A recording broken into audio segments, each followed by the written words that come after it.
Estamos começando mais um episódio do Cuca com Salame, esse café colonial disfarçado de podcast. No comando desta mesa, este que vos fala, Luciano André Trevisan, e o nosso emblemático, enigmático, investigativo, praticamente um Sherlock Pérez, Érico Pérez de Oliveira. Elementar, meu caro Watson. Vou falar o que dessa, né, cara? Aí me complica, né? Porque isso é um elogio. Gostei desse elogio. Eu queria deixar você sem palavras. Conseguiu. Então tá bom. Bom, hoje nós temos algumas novidades aqui no nosso querido Cuquinha.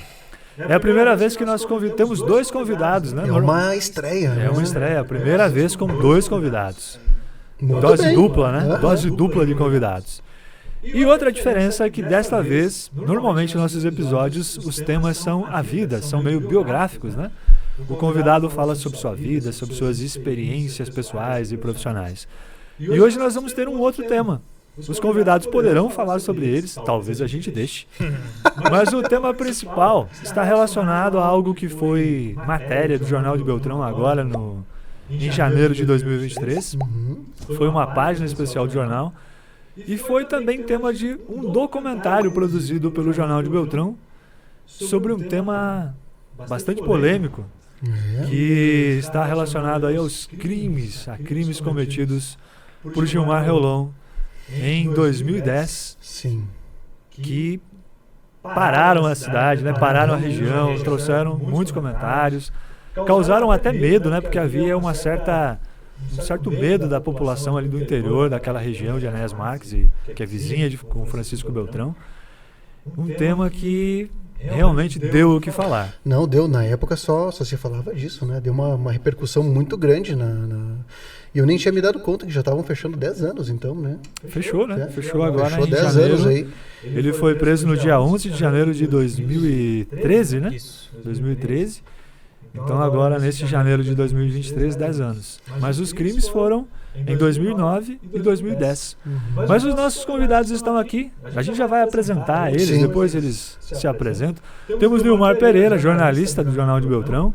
Um cara que acompanhou essa história do Reolón praticamente desde o primeiro capítulo, né? Lá você acompanhou desde 2009, na verdade, só que ninguém sabia quem era o culpado do primeiro crime, né? Na verdade, quando eu comecei no jornal em 2010. Uhum. Então, eu cheguei e quem estava cobrindo era o Badieri e a Cris. Uhum. E daí eu meio que assumi o caso. Mas Daí a partir dali... foi designado. Caiu no colo. A partir dali só deu eu cobrindo o caso do Gilmar. Mas digamos assim, vamos dar aquela consertada, que o Nilmar acompanha o caso Gilmar Reolón desde o início, praticamente. Desde os primórdios. E temos o Jonatas Araújo, que é o cara, também jornalista, também trabalha no Jornal de Beltrão, que é responsável por esse documentário que ficou muito legal, que são os crimes do Gilmar Reolón. Na verdade foi algo bem interessante. É o segundo documentário que eu faço, né? Mas esse foi bem pesado de fazer. E eu acho engraçado quando o Érico falou uma coisa que mexeu na época, só que eu realmente não me lembrava. Não me lembrava do impacto que tinha gerado. Daí, eu revisitando essas histórias, que eu pude ver como foi uma coisa grande no Sudoeste. Mas na época eu realmente não... Talvez pela idade, eu tinha 20 anos, eu ouvi falar de Gilmar Reolón. Mas como você vê a percepção que a gente tem de um crime quando passa 10 anos, muitas pessoas esquecem, né? E o documentário também é mais para reforçar o que foi, Sim, né? sim. Naquela época, né? E que baita documentário, né? Acho que já aproveita, deixa aí para poder fazer elogios aí, tecer elogios ao depois documentário. o Jonatas vai falar mais como foi esse processo. Não, mas que ficou Mas o legal documentário demais, muito bom. Não, muito ficou bom demais, ficou padrão Casa Evandro aí, né? É o primeiro documentário produzido pelo Jornal de Beltrão. E isso se deve muito aí aos conhecimentos, ao talento do Jonatas, né? Tem que ser ressaltado, porque ficou bom demais. E aí precisamos falar que o Jonatas, ele é o responsável aqui, né? Ele é o chefe da nossa equipe de edição. Exatamente. Que conta com ele. Que conta com e ele. É o equipe. Quebrou Ele é a o- quarta barreira, né? Você por aquele lado, Um rompimento total da quarta exatamente. barreira aí. Daqui a pouco a gente volta para esse Voltamos pro tema aí. Mas já voltamos pro tema, já vamos mostrar aqui também essa página, que tem uma linha do tempo, uma página do Jornal do Beltrão, que vai nos ajudar a entender, inclusive, a sequência aí dessa história, né? Que é uma história sinistra, eu diria. No mínimo sinistra, No né? mínimo sinistra. Que Hoje história. está tudo solucionado, mas na época é uma história muito misteriosa, né? Exatamente. Vamos aos nossos patrocinadores? Vamos falar dos nossos patrocinadores. Nosso primeiro patrocinador, Iraci Cafeteria e Confeitaria, um ambiente de qualidade, um ambiente muito tranquilo para você visitar, conversar e degustar Ótimos cafés. dos ótimos, né, dos produtos saborosos e de alta qualidade que a equipe da Iraci produz. Você esteve lá nessa semana? Eu tive lá. Só 4 vezes. Passei lá um pouquinho, né? Sempre bom bater o cartão, né? Tá Acho que é certo. importante, tá? Senta na mesa e o pessoal já vai trazendo, já sabe o que você, Não, já que você sabe. consome, né? É ruim quando eu chego lá e falo assim, pô, pessoal, tem gente na minha mesa aqui, né? Não, vamos tirar esse pessoal aí. A equipe nem pergunta pra ele se é o de sempre, né? Simplesmente ele chega e já vão trazendo, né? Vai ser lindo. Pois é. Não, não, realmente, passei por lá e tava tudo certo, tudo correto. É tudo no padrão. Tudo no padrão Iraci. Nosso outro patrocinador é a Inovata Ambientes Planejados, também uma loja fantástica. Eu estive na Inovata, hoje eu estive na Inovata. Fez uma selfie lá? Não fiz, mas poderia ter feito. Poderia ter feito. É que a gente vai fazer um trabalho lá essa semana. O Jonatas está escalado também. Eu faço tudo, né, O cara? Jonatas Não, pois é. um faz O tudo. Jonatas não para, né, cara? É quase um menor aprendiz, né? Fazer o menor aprendiz. Mas eu já conheço o showroom da Inovata há muito tempo, já fui lá muitas vezes. Mas toda vez que você vai, você se surpreende, porque você percebe mais um detalhe, o pessoal acaba te Baita mostrando loja, né? mais um detalhe de como os móveis hoje, como os ambientes trazem tecnologia. Então, além de ambientes bonitos, né, confortáveis, a Inovata alia muita tecnologia aos seus ambientes. Exatamente. Temos também no nosso time de patrocinadores a Merizio, a distribuidora de medicamentos, né? Da Nick e do Eduardo, baita empresa aí que está crescendo muito no mercado, são muito responsáveis aí, e, fazem parte aí do nosso time também, baita empresa. Temos orgulho de ter eles aí também no nosso grupo seleto. Grupo seleto de patrocinadores. Grupo seleto que poderia aumentar em breve. Mas calma, tudo vai dar certo. tudo vai dar certo. E nosso outro patrocinador, Instituto Bobinotti. Esteve aqui conosco a Gisele Bobinotti, que é nutricionista, que é adepta do método low carb, né? Se tiver alguém precisando emagrecer, precisando cuidar da saúde, ele entendeu como uma dieta. Eu não sei porquê. Que isso, Calma, cara, Jonas, calma. já se acusou ali. Enfim, né? Se você quiser conhecer o Instituto Bobinotti, Jonatas, Com certeza. tem lá também profissionais não é só uma nutricionista, tem lá também os profissionais de odontologia, né? Que vão fazer um excelente trabalho no seu sorriso, Jonatas. Não, mas tem um sorrisão, guri, olha Já lá. tem, Essa né? parte aí tá de boa. Já Aí, ó. tem. Só ir pro low Só, carb agora. só a manutenção do sorriso. Né? É, né? Isso aí. Isso aí. Bom, então, são esses o nosso time de patrocinadores, né? Então, Exatamente. Vamos agradecer o nosso auxiliar. O nosso- Continuamos sem o nosso querido Dudu Nobre, né? Que continua em férias, em viagens alucinantes, em Esse viagens menino muito nômade loucas. continua por aí viajando, ele não para também, né? E temos aqui novamente o Lucas, que é um substituto que eu não sei, acho que não sei nem se o seu Eduardo volta, né? Tá se saindo muito Tá indo- bem o rapaz tá indo aí, tão bem né? que eu nem sei se o Eduardo volta. Não, exatamente. Então vamos lá, né? Vamos jogar aí pra gurizada pra gente começar Vamos, aí. vamos. Vocês estão faceiros, gurizada? Como é que vocês estão? Essa Tão pergunta bem. é clássica, essa aí. Começa por você então, Jonatas. Você tá faceiro? Faceiro de estar aqui, faceiro de conhecer esse outro lado desse universo, né? Porque igual eu falo, eu sempre tô do outro lado, eu sempre dou risada sozinho. Porque, às vezes fala uma piada, o Jonas tá editando e tal, e eu dou risada lá, eu tô sozinho no quarto, e é legal estar aqui com vocês, vendo ao vivo, né? Que legal. Tomando café. A primeira vez que eu tô tomando café sem açúcar, eu tô gostando. Olha aí, ó. E esse café também é mérito do patrocinador, né? O café da Iraci. Aí, ó. Eu, como mineiro, gosto de café. Primeira vez que tô tomando sem açúcar, eu falo, pô, gostei. É bom, tá muito bom o café. É bom. Cuca. estar aqui com vocês desse lado. Que bom. Você viu que ele veio todo uniformizado? Não, eu gostei do uniforme, né? Todo de xadrez, Viu né? que não vi uniformizado. É, É isso aí. Mas esse é o podcast mais xadrez do sul da galáxia, né? Eu não tinha. Eu não tinha camisa de xadrez. O xadrez faz parte aí do... Mas o jeans vai bem também, Vai, né? né? Não, Também. tem tudo a ver. Coringão, né? É, não.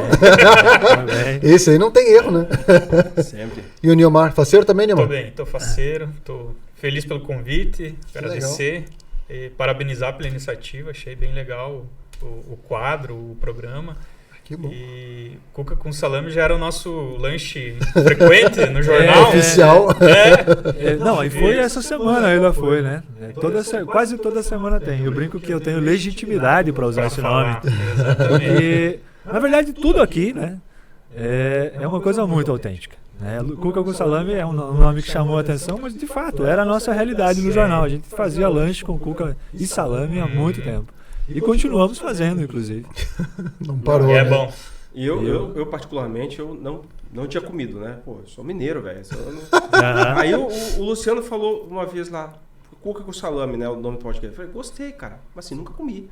E daí eu comecei a editar pra vocês e começou a me dar vontade. Eu falei pro Luciano, Água na aonde eu compro a cuca, aonde eu compro salame. Aí ele recebeu recomendações, né? A gente não vai divulgar aqui qual é o salame, porque ainda não é nosso patrocinador. Né? Mas excelente. mas Aí eu tem. peguei com a esposa, comprei, cara, assim, eu praticamente todo sábado como. É bom, né? Pô, sei lá, cara, a galera do Sul tem essas manias, né, de comer esses negócios, e bom demais. Não, é. O Sul inventa essas modas aí que dão certo, né? Podemos dizer. As combinações. Não. Não, mas a comida mineira vai bem também, né? Vai. Eu tô no Sul há tanto tempo, então meio que mescla muito, né? Sim, sim. E a comida do Sul também é muito boa. Italiana, alemã, essa mistura, sabor, churrasco. Churrasco é incomparável, né? Não, churrasco é... Sim, e cuca com churrasco também é bom. E cuca com Vai churrasco. muito bem. Rapaz. É outra tradição aqui da região, né? Que eu não sei se existe.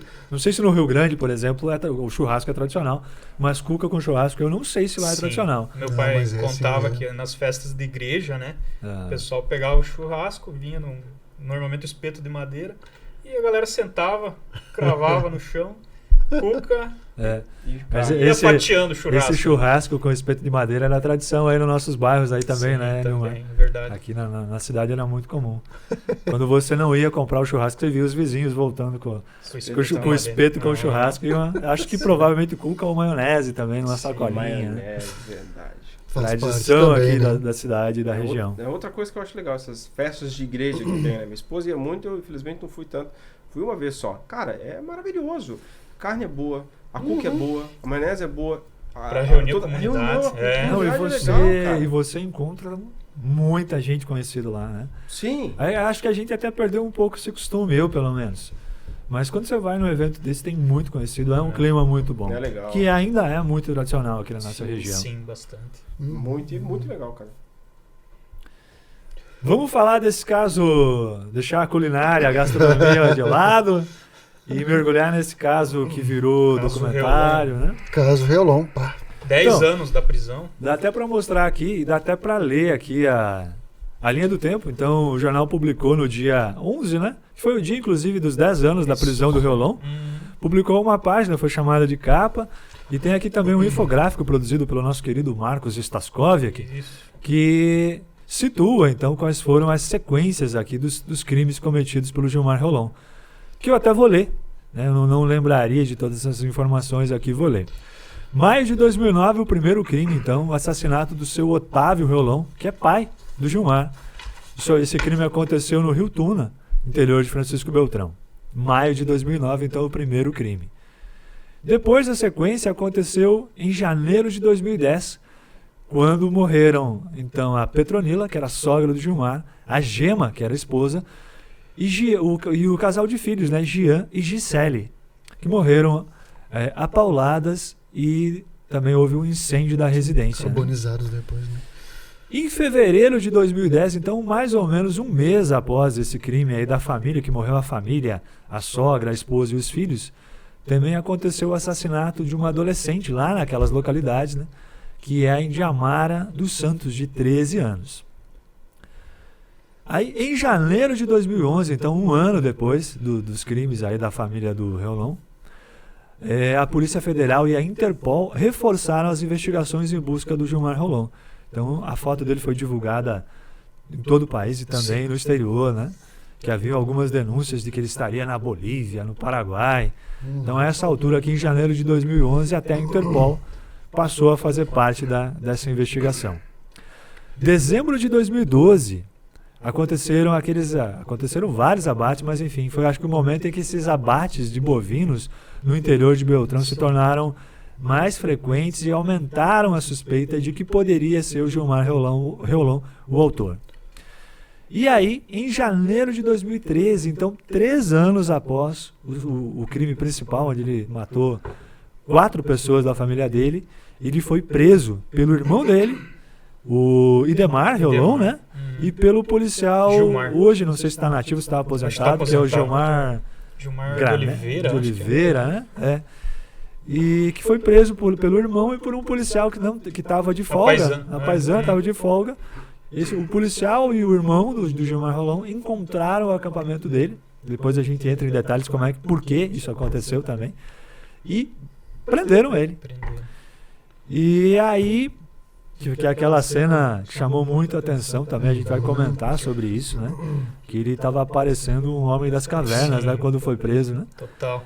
Isso também, tanto tempo morando no mato. Imagina, 3 anos, aquilo que parecia improvável, 3 anos no mato, né? Ainda mais na região nossa, fria, no inverno. Muito, muito frio no inverno.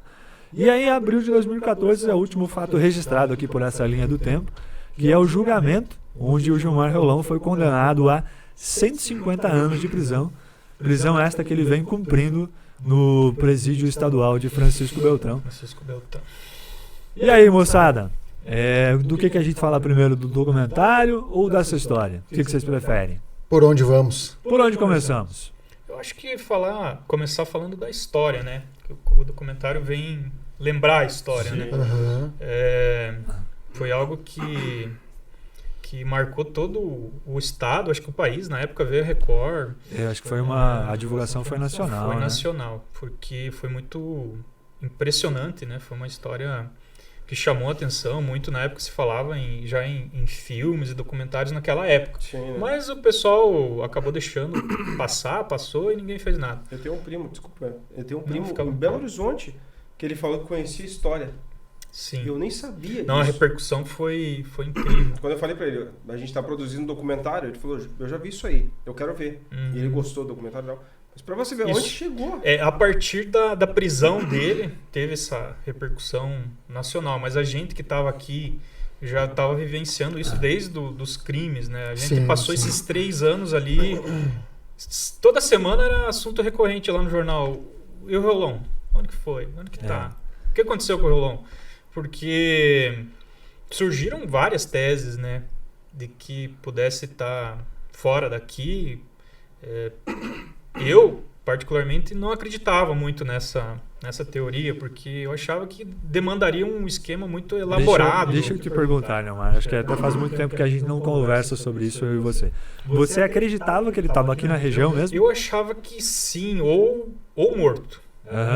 Eu pensava assim, o cara se enforcou em algum lugar, ou... Porque eu vou te dar a minha opinião. A minha opinião, que bate com a tua, é que para mim ele poderia estar morto, ou ele não estaria aqui na região, porque para mim parecia impossível alguém estar há 3 anos escondido no mato. Sim, isso foi muito impressionante. Era aquilo que o Jonatas lembrou agora aqui também.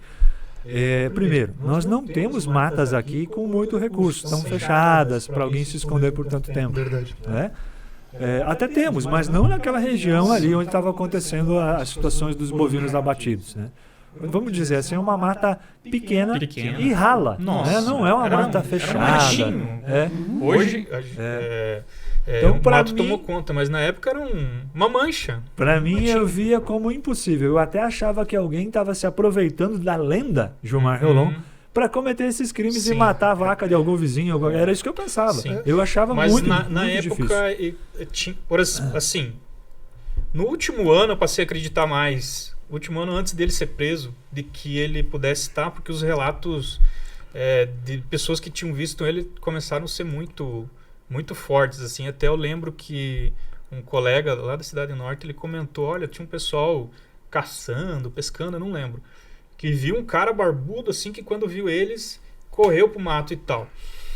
E eu acho que depois, quando ele foi preso, ele comentou algumas vezes que ele fugia. Quando as pessoas chegavam perto, que cachorros de caçadores, eu acho que tinham chegado perto dele uma vez e ele conseguiu fugir. Então, alguma coisa bate. E agricultores ali dos arredores também... eu vi um cara de longe parado observando. Já poderia ser ele, porque era o que ele fazia. Ele ficava durante o dia assistindo os jogos lá do pessoal do Rio Tuna, no topo dos morros, lá escondido, sentadão. E assim, a quanto a sobreviver, parece uma coisa assim, nossa, absurda, com relação ao clima. Isso, de fato, é bem complicado. Difícil, mas com relação à alimentação, ele tinha melão ali por perto, as plantações de melões ali. Ele tinha milho. Ele tinha mandioca, talvez. Ele ralava o milho e fazia uma espécie de farinha, massa, uma espécie de polenta, assim. E se alimentava. E passou bem. Daí, tipo, nos últimos tempos começou a bater. Quando ele foi preso, ele tava pesando. Nossa, ele não tava magro quando foi preso. Tava muito bem. Pessoa que tava reclusa. Ele se alimentava muito bem. Ele tava bem abaixo do peso que ele tinha antes, né? Da vida, antes dele cometer os crimes e sumir. Mas estava bem. Mas ainda assim, não dava para dizer que ele estava mal nutrido. Só que visivelmente até surgiu muito comentário na época de que alguém estaria ajudando ele, que ele teria ficado em algum paiol, alguma casa. Mas o estado em que ele foi encontrado não indicava nada disso. O estado dele era terrível. Até eu vou lembrar de um fato aí. Mas o Nilmar até relatou, isso está no documentário, né? Depois a gente, inclusive, dá o endereço onde as pessoas, não vamos esquecer disso, né? Claro que a gente vai colocar o link do documentário também no vídeo aqui do podcast. Mas depois o Jonatas fala mais aí como as pessoas podem encontrar esse documentário, que está muito bom, muito completo, traz depoimentos de outras pessoas. Mas assim, voltando para o Gilmar, que é algo que o Nilmar comenta lá no documentário, como ele estava, né? Cheio de todos os braços virados e feridas. Eu lembro que ele estava com berne, né, Nilmar? Berne no peito, cabeludo, barbudo, com uma calça que era a mesma há 3 anos, um resto de camisa que provavelmente era a mesma camisa que ele tinha usado no último dia que ele entrou em casa. Né? E ele, a foto da reportagem mostra ele quando ele foi preso, ele estava com o cabelo médio, a barba média, porque ele foi questionado sobre isso também. Ele disse que ele usava o facão, ele afiava o facão nos postes, nas pedras, e ele usava para tudo, para bater, para fazer tudo que podia. O facão foi aprendido com ele, e fazia a barba com o facão. Inclusive é o mesmo facão que ele comete o crime contra adolescente. Ele passou 3 anos com o mesmo facão, provavelmente. Tanto que esse facão estava desgastado, né? Tava no fim. De tanto ele afiar, fez uma curva, né? Sim. Acho que uma coisa curiosa é a forma como que tudo se dá, né? Não sei se já querem ir pro dia do fato, ou enfim. Eu acho que, até eu lembrei de uma coisa, né, Nilmar, que acho que o Nilmar lembra disso também. Tem 2 pontos que não apareceram no documentário, que enfim, eu tenho memória disso. Quando ele foi preso, a notícia também chegou na cadeia, ali porque ele foi levado para a cadeia, né? Perto do Arrudão, Francisco Beltrão. Mas a notícia chegou antes dele. Então os presos que estavam ali estavam lá. Quando ele chegou, estavam gritando, né? Tipo, solta ele aqui, não sei o quê. Imagina. Só que quando o pessoal viu ele... Figura assustadora. Baixou a bola. Ele parecia um bicho naquela época. Parecia um bicho. A galera que estava no presídio, presos, baixaram a bola porque o negócio não era assim tão simples quanto parecia, né? Então esse é um fato. Outro fato que eu quero lembrar é que tem uma questão aí, um dos maiores defensores, alguém que defendia sempre que o Gilmar estava por ali, era o próprio irmão dele, né? Sim, o Idemar. O Idemar sempre defendeu isso. Sempre. A gente entrevistou ele em várias oportunidades, ele falava que ele ficou 2 anos investigando. E uma vez ele chegou bem perto do irmão dele. Porque eles se criaram ali, né? Nos arredores do Rio Tuna, na linha Triton, aquela região, eles conheciam muito bem. E o Idemar, algumas vezes, ele entrava na mata e procurava pelo irmão. Ele também estava muito abatido com toda a história, porque ele perdeu o pai também, né? E, enfim, a família dele também era a família dele. É muito curioso isso de que era o irmão que estava ali procurando. Sim. Né? E uma coisa... Não pode falar, não, fica... Vai lá. O cara se intromete. Uma coisa interessante, eu não sei se foi quando eu entrevistei você ou uma coisa que o Almir Girardi me falou, é que o irmão dele tinha essa desconfiança. E outro detalhe que o irmão dele falou, aí que eu não lembro se foi você que falou ou se foi o Almir, que a forma de abater o gado... Acho que fui eu que falei. Você que me falou. Eu que falei. O pai que ensinou. A forma de abater o gado estava errada. E aí ele tinha certeza que é. Por quê? Porque é uma forma que eles dois aprenderam com o pai dele. Então ele sabia que essa forma poderia... Era quase certeza que era o irmão dele, porque eles aprenderam com o pai dele. Sim. Então era uma situação que aumentava essa certeza que o irmão dele estava nessa região. O Idemar comentava, né, que ele só aprendeu a carnear direito com o sogro, se eu não me engano, né? Quando casou, aí o sogro falou, olha, não é esse formato que a gente está fazendo, tá errado. E aí ele mudou. E o Gilmar nunca mudou, aprendeu, né? direito. Nunca aprendeu direito. Então, isso era um fator que levava o Idemar a defender que sim, que era o irmão dele que estava por ali abatendo aqueles bovinos. E o que vocês sabem sobre a vida do Reolon antes dos crimes? Quem era o Reolon antes? Olha, quando eu entrevistei, acho que o Nilmar também pode complementar isso, mas todo mundo falou, todo mundo falou que era uma pessoa bem quista na comunidade, em Lajeado Bonito, né? Onde ele vivia, lá em Enéas Marques, interior de Enéas Marques. Então ele era uma pessoa que ele levava, um relato que eu escutei, levava o filho para... jogar futebol? É tanta informação, porque eu tive que fazer pesquisa pro documentário, então muita coisa eu li, muita coisa eu escutei, muita coisa eu só escutei e não entrevistei. Então assim, às vezes eu não sei de onde que é a fonte, mas eu vi. Ele levava o filho para ver jogar bola, aparentemente um pai, não sei se carinhoso, mas presente, ser um pai presente, cuidadoso. Né? Assim, tudo que você escuta das pessoas é que era uma pessoa de boa índole, bem aceita, que cooperava com a comunidade onde ele vivia. Sim. Era catequista.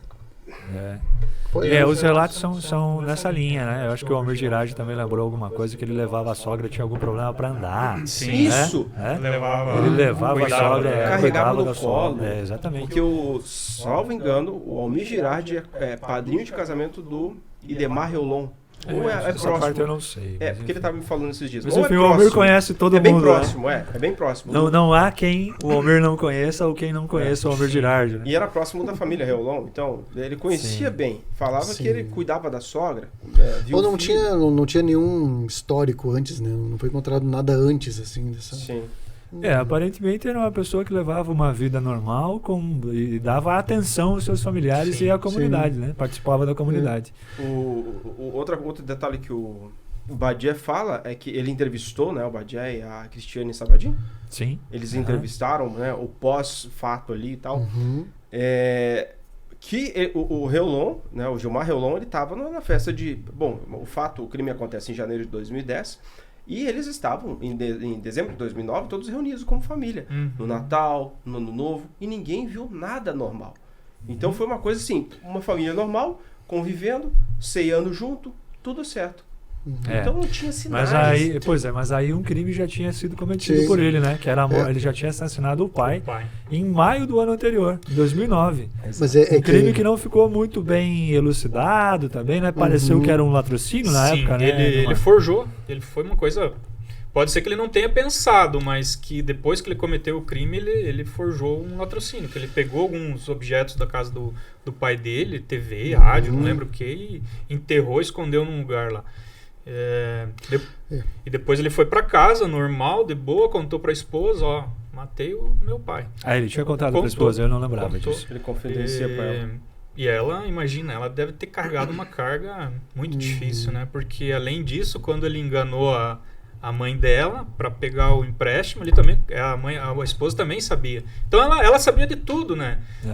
E ela nunca dedurava ele, tipo... Muito estranho. Aparentemente a razão dos crimes todos era financeira, né? Financeira. Então a morte do pai, se eu não me engano, ele foi pedir dinheiro emprestado. Ele fez um empréstimo em 2009 com o pai dele, eu acho que desses consignados, né? Que a pessoa usa aposentadoria para pegar o dinheiro.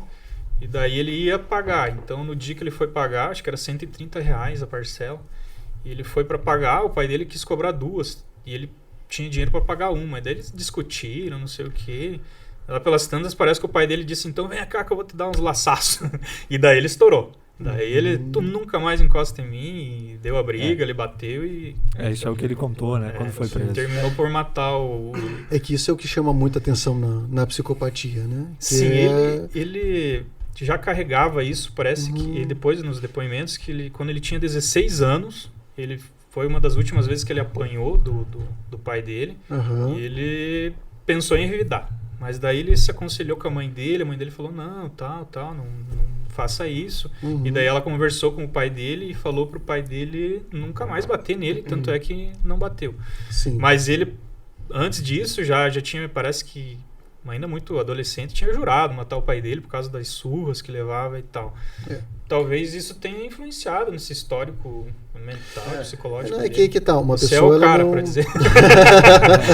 Não, até que uma pessoa ela não se torna psicopata, né? É algo que já está lá desde trás, né? Sim. É uma questão da infância. Então, é isso. O que leva a uma psicopatia é tu não vai ter digamos assim, uma regra específica, né? No sentido de que sempre que acontece isso, vai levar a uma psicopatia. Mas a gente pode pensar que é uma pessoa que teve dificuldade inicialmente lá atrás, no sentido de identificar isso que entra como lei, como regra, de que tu precisa aprender a lidar com a regra, e algo acontece ali na infância que faz com que essa pessoa entenda que ela possa passar por cima da lei, né? Digamos assim, ela se apropria da lei e faz como ela quiser, né? É claro que não tem como tu dar um diagnóstico para ele de longe, assim, né? É muito raso quando tu se baseia somente nos fatos, né? Mas é isso, fica muito... Chama atenção isso, de que o cara ele conseguiu ir lá, né? Assassinar o pai e depois estava ali junto com a família, no velório, tudo certo, então... Que porque quem consegue fazer isso é o que a psicanálise chama de um perverso sádico, né? Tá dentro da perversão. Por um viés da psiquiatria, se enquadraria mais como um transtorno de personalidade antissocial, né? Exato. Mas o que tem uma acadêmica de medicina que a gente fez uma reportagem antes de eu sair de férias agora, e ela fala isso. Ela se baseou em toda a história, ela leu bastante, ela pesquisou. Mas é antissocial, bem isso que você fala. Transtorno de personalidade antissocial. Dentro é que a psicanálise tem uma nomenclatura um pouco diferente, né? Mas dentro da psiquiatria seria isso, né? Dentro da psicanálise é essa pessoa que ela obtém prazer no momento em que ela faz mal, no momento em que ela sacaneia alguém, né? Então, digamos, o gozo da pessoa está muito associado a isso. Mas é aquele que, diferente de um psicótico, pensando no psicopata e no psicótico, né? O psicótico ele pode vir a machucar alguém ou causar alguma coisa assim, mas é num momento de uma espécie de surto, é num momento de uma... Né, ele se atrapalha, ele se perde, tem uma quebra e aí isso acaba acontecendo. Não é planejado. Não é planejado. Já né? o psicopata, ele planeja. Ele organiza, né? Normalmente os psicopatas são muito inteligentes, né? Esse acho que é um assunto que a gente pode até voltar em algum momento, não digo nem hoje, mas... Porque assim, a gente está muito acostumado a associar psicopata à cena de filme. O cara com a faca que vai matar alguém. Mas o fato é que o psicopata é isso, né? Mas o fato é que a gente tem psicopatas aí na sociedade agindo de outra maneira. Né? É que daí são sociopatas, né? Daí vamos longe, né? Aí vamos longe, mas né? Que enfim, que tem essa frieza de achar que pode burlar, que pode utilizar as outras pessoas. Utilizar pessoas. Que é o cara que se ele precisar subir no... ele não se importa com o outro. Ele tá numa disputa de emprego, se ele tiver que sacaneia, ele sacaneia. Exato. Ele passa por cima. A gente acha que psicopata é só o que executa algum tipo de crime, na verdade existem vários tipos. Isso, exatamente. Às vezes não chega a ser um crime, mas é uma sacanagem tremenda. Exatamente. Então, isso sim. Um ponto que me chama muita atenção, e eu olho o que você fala, até porque você é um profissional, né, que faz essa análise e tal, mas para você ver que uma coisa que me chama muita atenção é a frieza que ele tem. Sim.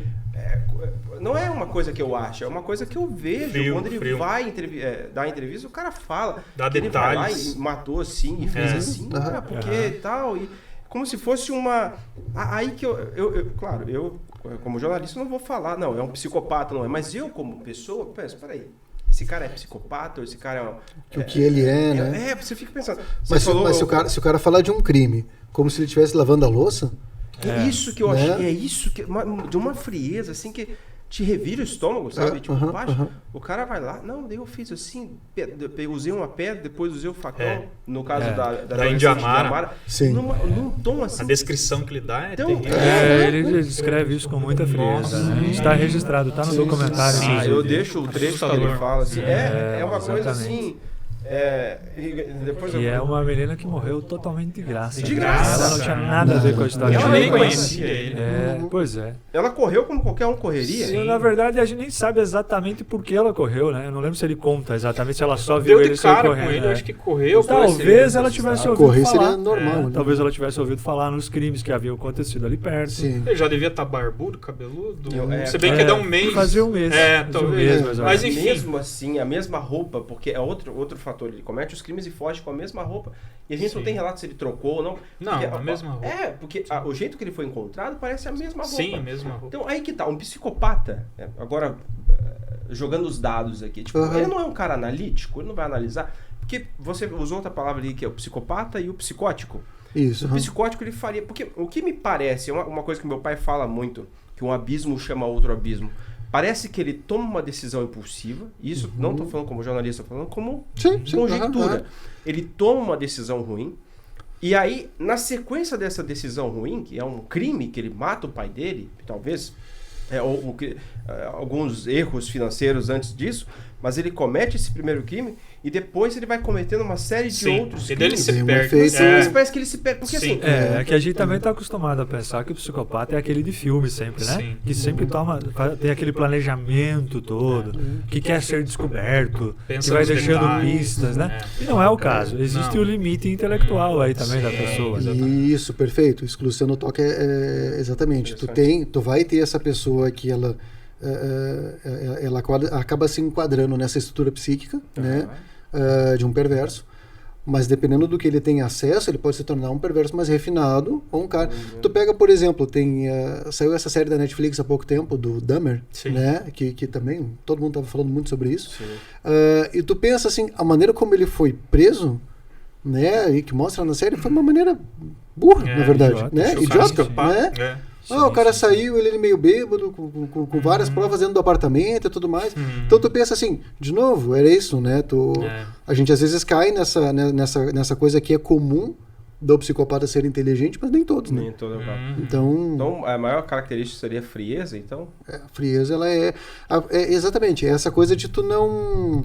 De saber o que precisa ser feito, conseguir se organizar, que é diferente, se tu pensa no psicótico, ele tem uma dificuldade muito grande de entender a realidade, né? Ele tenta, digamos, emular a realidade de acordo com as coisas que ele aprendeu no decorrer da vida dele e tudo mais, pensando no psicótico, né? Então, o psicótico, ele tem a dificuldade de, digamos assim, se ele comete alguma coisa, se ele comete um crime, digamos assim, ele não tem exatamente uma noção que foi um crime. Né? Então é muito mais fácil dele ser pego. Então ele acaba sendo pego, ele vai tentar se explicar, ele se atrapalha, ele não tem um discurso coerente, digamos assim. Quando eu estou pensando numa psicose, né? Quando tu vai para perversão, tem toda uma questão muito mais ardilosa, assim, né? Tem mas toda o discurso dele era bem organizado. Então é um discurso organizado, né? Ele sabia o que ele estava fazendo. Ele matou uma menina para que não fosse reconhecido. Porque ele não tem a empatia. Ele é aquele caso que ele não se coloca no lugar do outro. Ele não tem empatia. Ele é a prioridade, não importa o que precisa ser feito. Sim. Agora o Luciano falou perfeitamente. Em geral. Esse gênio aqui da psicologia, ele... Não, mas ele acertou muito. O cara se coloca como prioridade porque ele não consegue reconhecer que tem uma lei que organiza a sociedade, né? Ele vai fazer sempre de acordo com o que é benéfico para ele, né? E claro, daí tu tem os níveis aí, né? A ponto de matar. Cara, isso quando a gente entra nesses detalhes aí é absurdo, né? E o motivo, né? Porque a motivação que ele alega é que ele não queria que eles passassem fome, vergonha, né? Algo assim. A declaração dele oficial foi essa para a polícia, que ele estava com muitas dívidas, o cerco estava apertando, a polícia ia chegar à conclusão de que ele tinha matado o pai dele, e ele não queria que a família passasse fome e vergonha por causa do crime dele. E acabou tomando essa decisão. E aí que tá, né? E tu pensa assim... E aí, essa motivação aí, né? A cabeça dele é tão bagunçada que na cabeça dele ele fez algo que é benéfico. Sim. Ou não. Não, mas Ou é que ele tá. usa isso como desculpa. não é? Isso, exatamente. Ou isso é benéfico? Vamos pensar assim, ou ele já pensava em matar esse pai há muito tempo, e ele só viu uma desculpa ali na hora pra exato. colocar O pai, né? ele Mas é que tinha a questão da dívida. Pô, será? Né? Pois é, né? Porque, digamos assim, quantas pessoas estão endividadas e não fazem isso? Exato. Né? É uma Exatamente. questão de como é que é o teu registro, né? E filhos, né? Quando ultrapassa pelo que essa eu me barreira lembro, aí... A filha mais velha, eu acho que ela acordou no momento e ele não teve nenhuma empatia. Exatamente. Ele cuidou Ele do dá mesmo um jeito. relato, ele fala, isso me marcou muito. Eu tava na coragem. Tipo, eu estava determinado a fazer isso. Você vê que às vezes a gente tem assim o caso de criminosos, né? Vamos classificar ele aqui como psicopata só para fazer uma diferença pro criminoso comum. Mesmo um criminoso, um cara que assassina outras pessoas, ele tem um respeito pela família, ele tem um respeito pela mãe, pelo pai. Tanto que às vezes ele se entrega para evitar ou ele se deixa matar, morto, para que a família dele não seja assassinada. Isso é muito comum nesse meio aí de cobrança de contas no meio dos bandidos. E o cara, apesar do seu caráter, defende os filhos, defende a mãe, né? Defende, enfim, os amigos muitas vezes, né? Existe ali um código, alguns valores, né? E para o cara chegar ao ponto de matar os próprios filhos, você não pode ter mais nenhum sentimento dentro de uma cabeça dessa, né? A gente Nada consegue tem valor. entender. É que tu pensa Nada assim, tem valor. o cara ele conseguiu assassinar quem estava acima dele, no caso o pai, e a família dele, e descendentes, e sogra. Então, assim, e uma pessoa aleatória que viu ele. Então, assim, é isso, né? Tem mais um incidente aí que essa morte da menina, né, dessa adolescente, poderia ter deixado um inocente na cadeia, né? Ou pior, né? Eu até não lembro exatamente o nome dele, mas era... que tem Jesus. É Jesus, o primeiro nome dele acho que é Jesus. Coisa, Esse cara acho que foi embora, né? Acho que Se não me engano, ele foi embora. Mas enfim, esse cara poderia ter sido assassinado, poderia ter sido linchado, poderia estar na cadeia até hoje. Total. Né? Que é o cara que... Ele era tio dessa menina, da Ingamar. Era tio. E quando acontece o crime, ele é dado como suspeito. O Nilmar até fala que ele tinha sangue na mão. Ele deu o azar também, porque a menina ficou em casa... E ele foi trabalhar com essa família e parece que ele volta em algum momento do trabalho. Ele é o único que vai para casa. Ele passa por ali, acho que era 1h30, por volta do meio-dia, não lembro. E ela provavelmente ela já estava morta lá. Talvez, parece que era um mato, né? Um capinzal assim. Mas ele não viu. Ele seguiu com a vida dele. Alguém deve ter dito, ele passou lá. E para a polícia bastou. Testemunho ocular, né? E daí fez um exame mal feito, eu diria, sei lá. Que apontou sangue, mas sem identificar que tipo de sangue, e ele acabou indo para a prisão. Ficou 60 dias, mas depois não se sustentou a acusação e ele foi liberado. Não, e esse cara só foi ser... A imagem dele só foi liberta quando o Reolon... Esse crime da Ingamar acontece em 2010, 27 de fevereiro de 2010. E esse cara, ele é preso, fica 60 dias preso em 2010. E em 2013 o Reolon é preso, e ali na hora que os repórteres intimam ele, que ele vai soltando. Para a sociedade, né? Esse rapaz ele já estava condenado. Eu entrevistei, fui lá na casa dele, ele disse que entrava no supermercado, as pessoas já faziam cara feio, se afastavam dele, ele passou a ser um pária. Sim, um cara a que matou... A culpa recaía sobre ele, né? Total. Imagina, 2010, 2011, 2012, 2013, cara. Então, eu acho que a única coisa boa que o Gilmar fez foi ter livrado esse cara e ter assumido o crime, porque se ele não fala também... jamais saberiam. Verdade, ele poderia continuar negando. Né? Exato. Porque no primeiro momento, quando os repórteres perguntam, o Nilmar fala, ele nega. Ele nega. Depois para a polícia pela que manhã, ele assume, né? Quando a gente ele foi apresentado, toda a imprensa estava lá, ele negou.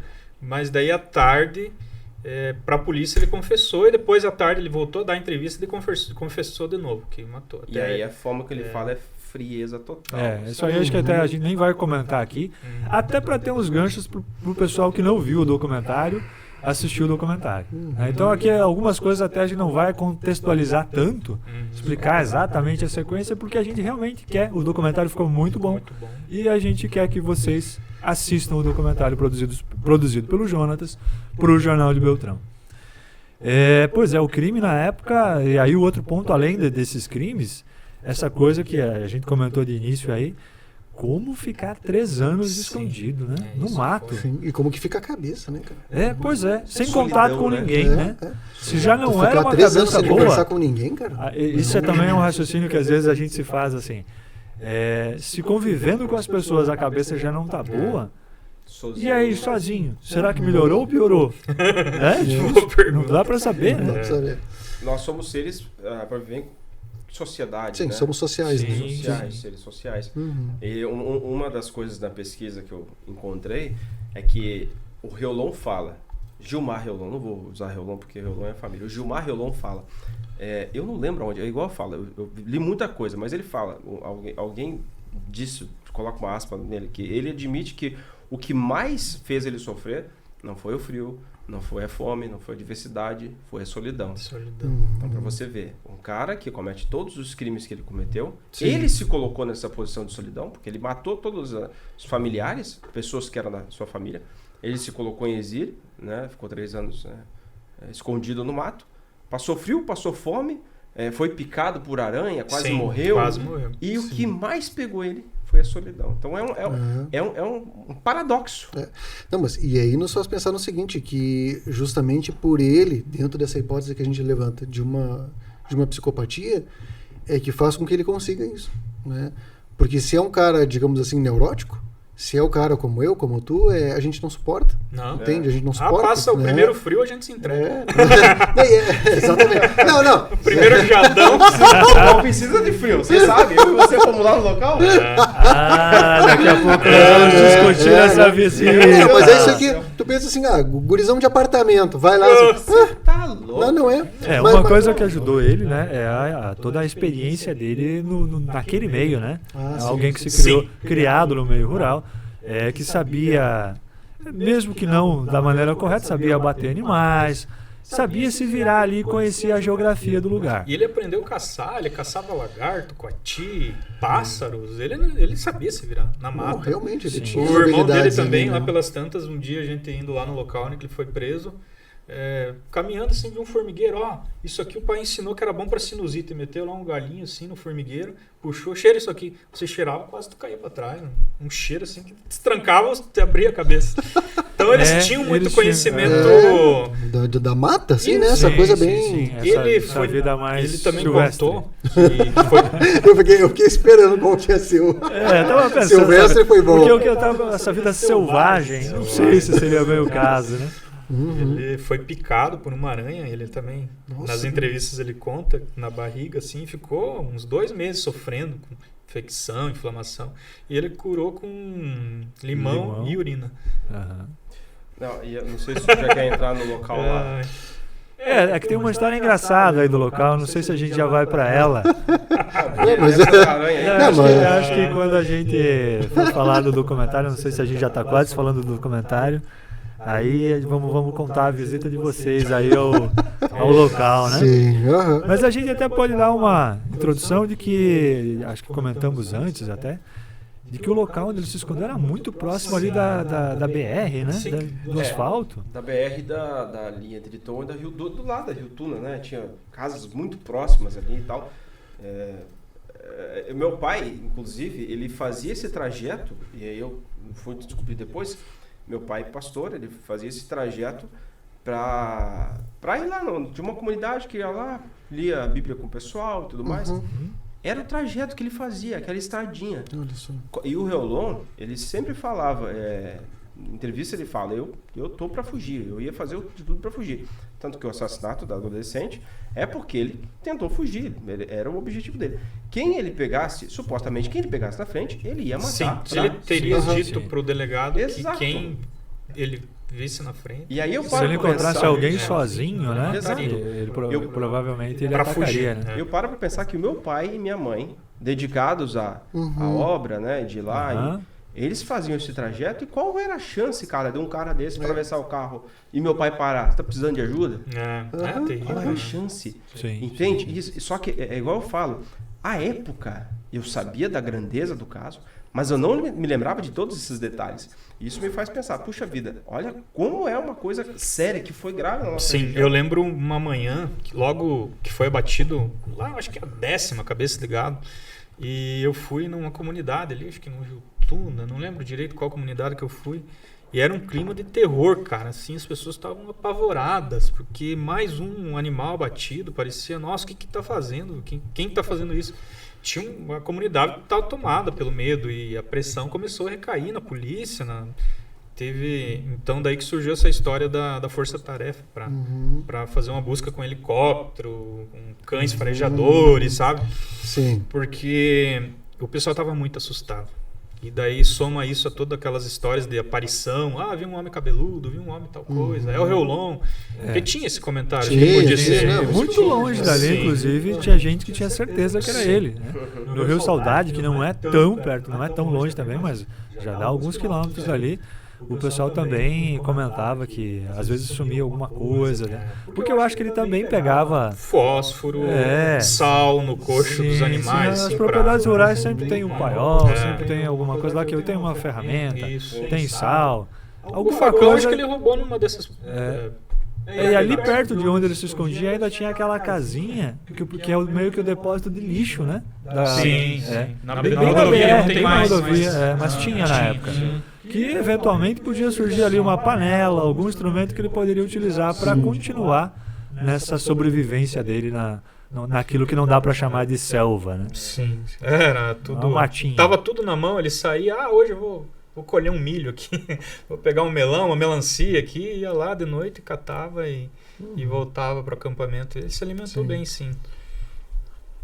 E aí? Vamos fazer um intervalinho? Pode ser. Vamos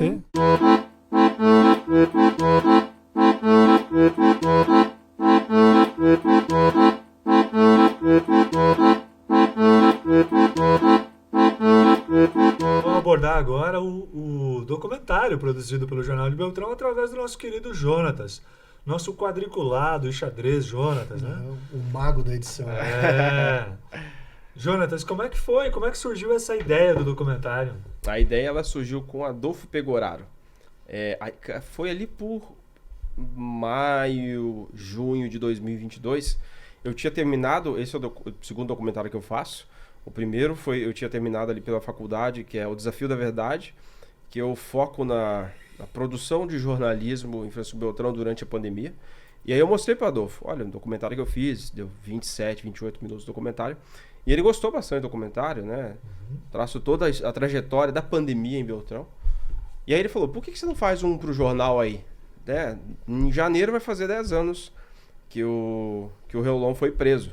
Faz um do Reolon. E ele jogou essa pauta. Faz um documentário do Reolon. Falei, bom, se eu fiz da pandemia, entrevistei 4 pessoas, eu consigo fazer um do Reolon, né? Então, por que não? Só que foi um ano bastante agitado também ali, teve muitas atividades também no Jornal de Beltrão em outubro, setembro. Eu só consegui sentar para fazer, porque quando você vai fazer um documentário, você precisa fazer a pesquisa histórica. Tem que fazer uma imersão. E quanto mais tempo passa, veja bem, a pandemia foi uma coisa assim que é absurdo. São 2 anos de pandemia, a época que eu tinha concluído o documentário era 2 anos de pandemia. Mas para voltar, tinha coisas que eu lembrava de ter visto no início da pandemia que já não existia naquele momento. Vídeos que eu vi e tal, a pesquisa é terrível, é difícil. Pro do Reolon era 13 anos, porque eu não estava voltando só 10 anos da prisão. Eu tinha que voltar nos fatos. Se eu volto em 2009, são 14 anos dos fatos dos crimes. Eu não achei nada do pai dele. Eu achei vídeo assim, mas pouquíssima coisa, porque desaparece no YouTube. Procurei de diversas formas, né? Encontrei materiais na TV Sudoeste, na TV Beltrão, mas tem todo esse trabalho de pesquisa que você precisa fazer. Então eu começo ali em final de outubro, meio de outubro, eu começo já a fazer a pesquisa, né? Primeiro com o material que a gente tinha no Jornal de Beltrão, que a gente teve jornalistas que cobriu diretamente o fato.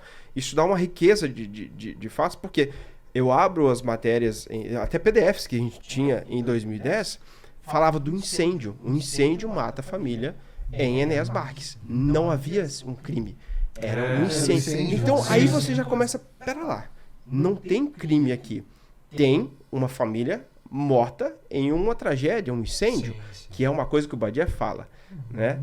E aí você começa a fazer pesquisa, tá? Então primeiro eu não sabia que era que era um crime. E aí você vai se aprofundando, você vai caminhando e você vai vendo como foi feita a matéria. Então foi um trabalho muito difícil, muito desgastante, né, de pesquisa, depois de entrevistar o Nilmar Pereira, Ivo Pegoraro, jornalista, né, editor, presidente do Jornal de Beltrão, Flávio Peldrão também, editor chefe de redação do Jornal de Beltrão, e também o Badia Vicari, que foi o jornalista que, à época, ele cobria a política, mas também foi cobrir o crime junto com a Cristiane Sabadim. Eu procurei focar o documentário na produção de jornalismo, porque uma pessoa só fazendo documentário é muito trabalho, cara. Muito trabalho. Eu roteirizei, o Adolfo deu só a ideia. E eu fiz o resto. Tipo, o Leandro Cisenias, que também é do jornal, ele me deu uma ajuda ali para fazer as perguntas, para desenvolver o documentário. Você precisa fazer essas perguntas. Sim. Então ele me dá essa ideia, me dá essa noção. Mas para mim foi muito mais desgastante fazer em 3 meses, 4 meses o documentário do Riolon do que 1 ano que eu levei para fazer o documentário da pandemia. Quando eu concluí esse documentário, eu fiquei 1 semana sonhando. Foi terrível. Foi assim, sabe aquilo, me dava um sentimento de ansiedade, assim, interminável. Sabe, primeiro que o prazo foi muito corrido. Eu fiz todo o processo de entrevista, pesquisa, enfim. E eu tive, 5, 6 dias para fazer edição. No primeiro documentário que eu fiz, eu levei 1 mês para fazer edição. Nesse eu levei 5 dias. Então, toda a carga emocional, peso e tal, olha, foi terrível, assim. Toda a informação que na época eu tinha 20 anos, eu não sabia da profundidade. Sim. Eu fui revisitar agora, e isso, assim, me impactou de uma forma muito... Eu não vou falar negativa, que foi um bom trabalho, mas absorvi muita coisa ruim do que foram os crimes. Não tem como o cara não sentir, né? Não se abalar com aqueles depoimentos do Riolon, inclusive, aquela frieza, né? Sim. Você, querendo ou não, você revisita as cenas. Sim. E isso tem um peso muito grande na gente, né? Então dá para entender.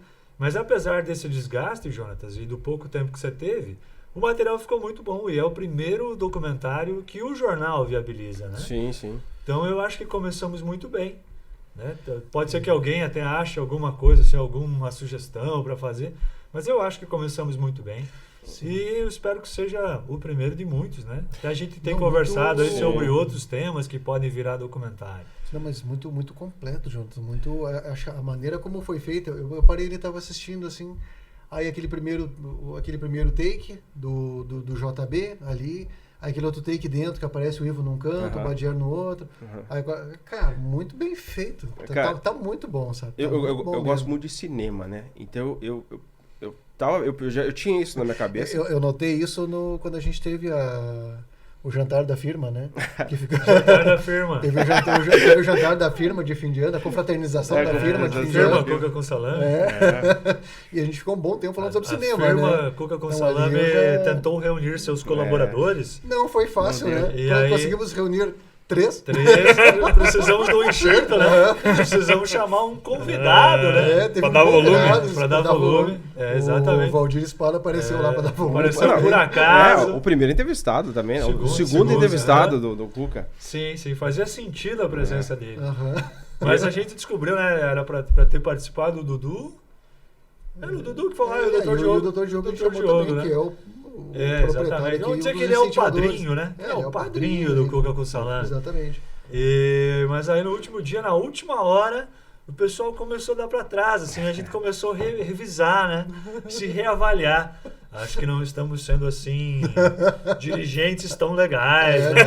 O pessoal tá arrumando... Onde é que nós estamos falhando, né? Tá arrumando umas desculpas muito fajutas para não participar, né? Não aparecer. Eu me esforcei. Quase deu problema no meu PC aquele dia, quase que eu não consegui, mas... Não, foi muito engraçado porque foi, acho Tava editando já. O Dudu veio com alguma desculpa ali, né? Aí daqui a pouco o Dr. Diogo veio, tô gripado. Aí daqui a pouco o Jonas, deu problema no meu computador. Eu falei, não, bicho. Tava com um cara que o jantar da firma ia ser eu e o Érico. Não, fui lá, pô. Foi legal. E naquele dia a gente falou sobre cinema, né? E eu gosto muito de cinema. E eu sempre procurei aplicar muito essa... Eu costumo usar... Existem várias formas de você fazer um documentário. E eu não gosto de aparecer. Aquele estilo reportagem. Nilmar Pereira. Não gosto. Eu gosto de deixar ele fazer. E para fazer isso, eu preciso fazer algo coeso, né? Uma linha de perguntas que eu consiga fazer com que ele dialogue com o Bagé, que dialogue com o Ivo, que dialogue com o Flávio. E eu passo a ser só uma operação por trás daquilo. Isso. Então, tenho a ajuda ali do Leandro, e aí eu faço esse take, que é o respiro, né? Depois daquela entrada, aquela música tensa, eu respiro. Porque eu contextualizo sem dizer nada. Jornal de Beltrão, Francisco Beltrão, 2020. E aí eu deixo que a coisa vai, porque aí você vê que a condução do documentário foi bem feita e que os seus entrevistados é que estão te apresentando o tema. Não precisa... aquele narrador Deus que é muito usado na National Geographic, Story Channel, que eu acho legal, mas eu gosto de deixar a coisa mais subjetiva. É o que a gente fala de... O documentário, o Bill Nixon fala... Bill Nixon é um teórico de documentarista e tal. Ele fala que é o documentário observativo, a partir do ponto do seu entrevistado. E isso dá muito mais profundidade, porque é ele que tem o conteúdo, o Nilmar e tal. Então, eu consigo aplicar ali, mas é aquilo que eu falo, né? Foi muito legal, mas igual você fala, teria um ponto... Eu sou muito crítico naquilo que eu faço. E eu olho, tipo, se eu fosse fazer... O Alexandre Baggio, de Dois Vizinhos, ele fala, seria legal fazer tipo uma série, tipo 5 episódios, seria legal. Porque eu parto do princípio, tipo, do mistério. Igual aquela reportagem de 2010, o que aconteceu? Uma família morreu. Não é Gilmar Reolon é um criminoso que mata. Não. O que acontece? Parte do mistério. Você vai desenvolvendo à medida que o roteiro avança, né? Não, se tu tem a possibilidade de fazer mais episódios, né, de estender, porque tem pra isso, né? Até tem. Né? Talvez no futuro fazer uma coisa mais elaborada, 5 episódios, que daí olhando, né? Eu já não faria com o olhar do jornalismo. Eu iria lá na comunidade da Jado Bonito, como é que o morador se sentiu. Porque assim, tinha algo ali. Como é que foi o medo? O Nilmar fala de um medo também na linha Triton, no Rio Tuna, tá morrendo gado. Como você conversar com o povo local, como foi? Porque o Gilmar Reolon se tornou aquele... Não é como é um mito, é uma lenda, não. Uma coisa que se lenda, né? Então, que gera medo, que gerou pavor. E aí começou a ter avistamentos. Então, é uma coisa que dava para ter. E quando... Vamos fazer um parênteses aqui. Vamos se colocar no lugar dessa população do interior. Que, assim, uma residência é distante da outra. As pessoas precisam sair de casa para trabalhar. Alguém fica em casa, sozinho. E já vendo esse temor aí que estava lá, que poderia estar lá, um cara que tinha matado a própria família. Então, claro que é um clima de terror mesmo. Eu acho que até demorou, mas esses 3 anos são quase inexplicáveis também por isso. Não só pela sobrevivência dele no mato, sozinho. Aparentemente sem muitos recursos. Mas pelo medo que se desencadeava ali naquela localidade toda, né? Porque era um terror para os moradores. Né? Havia sempre essa preocupação. Tem muita gente também que tem sítio, que às vezes vai lá só no final de semana cuidar, tem uma propriedade menor, que vai lá sozinho, às vezes, para passar a noite. Então, isso influenciava. Eu conheço moradores que faziam esse comentário, que eles percebiam que alguém havia passado por lá, que era preciso ter cuidado quando estava lá sozinho. Então, era um clima de terror, que seria, assim, um ponto de partida, né? Voltando agora. Exato, fechando o parênteses e voltando, daria um excelente ponto de partida para um episódio. Né? Você imagina, cara, dá um filme de terror. A menina, vamos lembrar o caso da Indiamara, ela em casa, numa boa, dá de cara com aquela figura. Descabelado, com um facão na mão. Cara, é o Jason do Sudoeste, cara do céu. Ela sai correndo, ele corre atrás, corre 200 metros, alcança ela, pega pelos cabelos, os dois se embolam, ela empurra, ele empurra, cai no chão embolado, junta uma pedra e pá. Não, é terrível. É um crime bárbaro. É isso que eu falo, foi uma sequência de crimes bárbaros que foram acontecendo sem explicação. Só é solucionado em 2013. Então você tem 3 anos de ato, de medo, de incerteza, de pavor. E você tem Enéas Marques, depois você aparece aqui em Beltrão, aqui nas comunidades, né, do interior de Beltrão, Sudoeste. Então você começa, tem alguma coisa acontecendo, então isso vai gerando um folclore, acho que é essa palavra que eu queria, um folclore do Sudoeste, uma coisa terrível. Dá até para imaginar que, de certa maneira, chegou um ponto em que ele queria ser pego, né? Acho que sim. Porque pela quantidade de gado, de bovino que ele começou a matar, Ficou muito na cara, tornava né? muito evidente que tinha algo ali, né? Que tinha alguém ali. Né? Sim. Então foi isso que acabou pressionando ainda mais as autoridades. Né? Ele tatuou, ele riscou na árvore, né? Ah, Reolon sim, tal, sim. e uma data lá que eu não lembro. Tinha uma árvore que ele escreveu então o isso, nome, né? se ele não tivesse sido pego e alguém passeando lá no mato visse aquilo, já era uma prova de que ele estava por ali. Que ele tava na Então, E ele deu... Desculpa. não, era uma prova que ele inconscientemente já estava querendo Ser pego, ser né? pego. É. Desistindo, né? E E ele deu alguma entrevista recente nos últimos tempos? Aí teve alguma... teve uma para o Record. Portal do Beltrão, uns 2 anos, Acho que 3 anos o atrás. Carlos Maciel tinha falado com ele uma vez, não tinha? Sim, mas a mais recente foi pro Portal do Beltrão. Que eu acho que houve alguns Foi momentos gravado assim em vídeo, que... sim, mas ele não fala sobre os crimes, ele fala sobre a rotina. A gente tentou agora, nesses 10 anos, conversar com ele. Entrei em contato com o pessoal da penitenciária, conversaram com ele duas, 3 vezes até. E ele não quis. Não quis mais falar. E que informação se tem sobre ele lá no presídio? Eu conversei Neumar? com algumas pessoas do convívio diário com ele lá. Diz que é uma pessoa assim que não tem uma vírgula de má conduta. Ele se dá bem com todo mundo, respeita todo mundo. Ele joga bola com o pessoal, ele se alimenta bem, ele toma os remédios certinho. É uma pessoa que não tem nada para se falar, eles dizem. Então, é difícil de entender tudo isso, né? Não, é bem complexo mesmo. E uma coisa que passa também quando você vê ele falando, além dessa frieza ao relatar os crimes, mas há uma coisa de uma certa humildade também, né? Que você pega ali naquela voz dele, assim, de alguém muito... aparentemente, não sei dizer se a palavra é assustado, mas que se coloca numa condição, digamos assim, de uma certa inferioridade. Sim. Pela forma como ele fala, Sim. que é Ele meio limitada, né? Em português não tão Nesse tão estudo rebuscado. que a médica fez, ela cita que ele tem uma espécie de explosão de agressividade quando contrariado. Então ele deve ser uma coisa que muda a personalidade dele de alguma forma, não sei.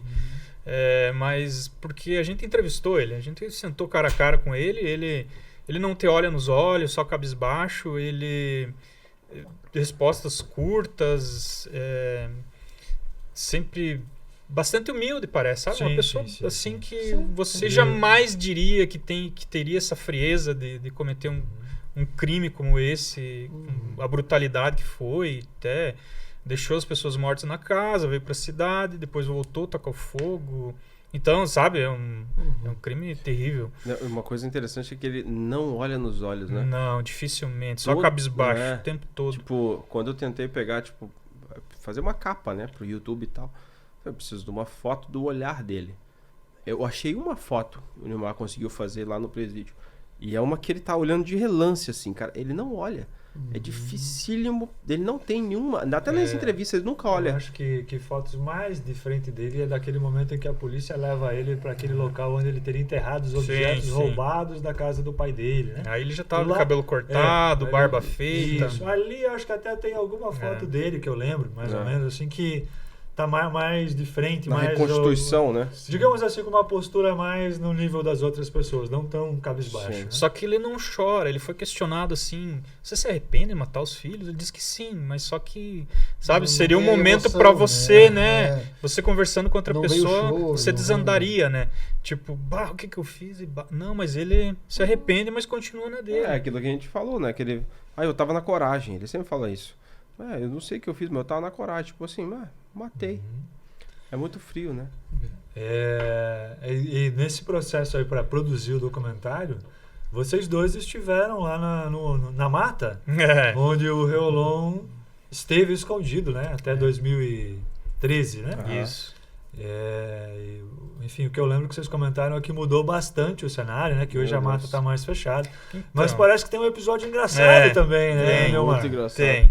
Então, eu nessa produção, conversando quase que diariamente com o Jonatas sobre... Me surgiu a ideia, vamos voltar lá?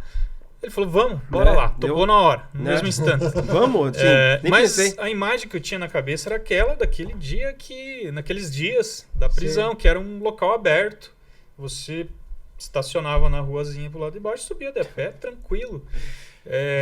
Não imaginei que a mata, em 10 anos, ela se reconstrói de uma forma impressionante. Tá um mato totalmente fechado. Então a gente chegou, primeira coisa, vamos conversar com alguém, né, do local. Fomos na casa de um senhor, ele prontamente, vou lá com vocês. Só deixa eu pegar um facão. Pegou o facão, a gente encarou a mata lá. Cara do céu. Mas o Jonatas tem mais... Não. Eu descobri que ele tem uma aracnofobia. Meu Deus. Cara, eu odeio aranha. Odeio aranha. Tipo, eu não tenho medo. Eu não gosto, tá ligado? Eu não gosto de aranha. Cara, sabe quando você começa a fazer uma coisa, depois você estava empolgado pra fazer, depois você fala, meu Deus, por que eu tô aqui? Que ideia. A visão que o Nilmar teve, você chegou aí no local na época? Sim. Eu não fui. Várias vezes. Mas eu vi fotos. Pô, era um local aberto. Virou um ponto de visitação. Sim, na época virou ponto turístico. Sim, eu tenho um amigo que ele falou, poxa, eu era criança e meu avô me levou lá, foi ele meu... Então virou uma peregrinação, muita gente foi e tal. E assim, cara, tinha até graminha nas fotos que eu vi. Falei, pá, tranquilo. Essa era a imagem que eu ainda tinha. A imagem que eu vi nas fotos. Sim, graminha, de boa, vamos lá. Vamos lá, fui com a calça, uma calça que eu tinha comprado há pouco tempo e tal. Subi lá, cara, eu olhei pra aquele mato, a gente... Tinha uma visão do descampado. E quando a gente entrou, cara, só árvore alta. Só árvore. A primeira referência que eu fiz, não sei se vocês lembram daquele acidente da Gol 1908, que caiu em 2006 aqui no Brasil. Foi um grande acidente.